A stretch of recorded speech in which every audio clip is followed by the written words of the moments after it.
Hello students, welcome back to লুৎফুস tutorial blog. আজকে আরও একটি ভিডিও নিয়ে চলে এলাম। আজকের ভিডিও থাকবে বিভিন্ন রকমের জেনারেল নলেজ সম্পর্কিত আলোচনা। তো চলুন ভিডিওটি শুরু করা যাক। প্রথম প্রশ্নটি হচ্ছে, ভারতের কোনটি শহরকে হ্রদের শহর, সিটি অফ লেক বলা হয়?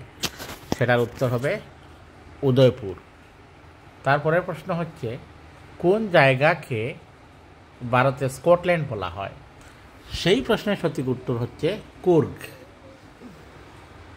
এবারে প্রশ্ন হচ্ছে, ভারতের কোনটি শহরকে স্বর্ণ মন্দিরের শহর বলা হয়? সেটার সঠিক উত্তর হচ্ছে অমৃতসর। আমরা চলে যাচ্ছি পরবর্তী প্রশ্নে।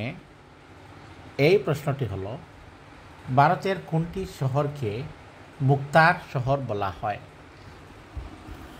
সেটার সঠিক উত্তর হচ্ছে হায়দ্রাবাদ।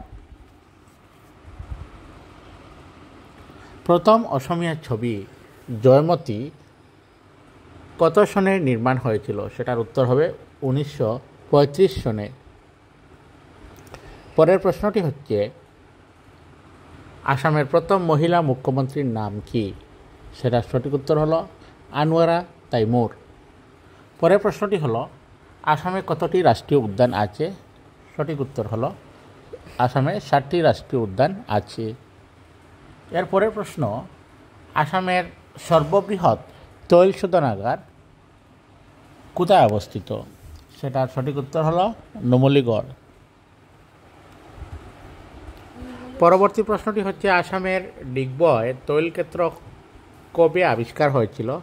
সেটার সঠিক উত্তর হলো 1901 সনে। এবারে পরবর্তী প্রশ্ন, নরকাসুর কোনটি রাজবংশের প্রতিষ্ঠা করেছিলেন? সেটার উত্তর হচ্ছে বৌম রাজবংশ। এবারে প্রশ্ন হলো, শুক্লধ্বজকে কী নামে জানা যায়? সেটার উত্তর হলো চিলারায়।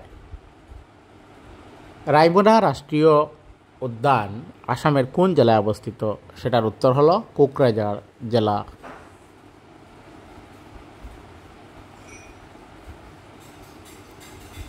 পরের প্রশ্নটি হলো, মৃত্যুঞ্জয় গ্রন্থের রচয়িতা কে? উত্তর হলো বীরেন্দ্র কুমার ভট্টাচার্য। এবারে প্রশ্নটি হচ্ছে, কোন সনে আহোম মুঘলকে সরাইঘাট যুদ্ধে পরাজিত করেছিলেন? সেটার উত্তর 1671 সনে। পরের প্রশ্ন, বরদলৈ ট্রফি কোন খেলার সাথে জড়িত? সেটার উত্তর হলো ফুটবল খেলা। আমাদের পরবর্তী প্রশ্নটি হচ্ছে, আসাম সাহিত্য সভার প্রথম সভাপতি কে ছিলেন? সেটার উত্তর হলো পদ্মনাথ গোহাই বড়ুয়া। শ্রীমন্ত শঙ্করদেব পুরস্কার প্রাপ্ত প্রথম অসমীয়া কে? উত্তর হলো কীর্তিনাথ হাজরিকা।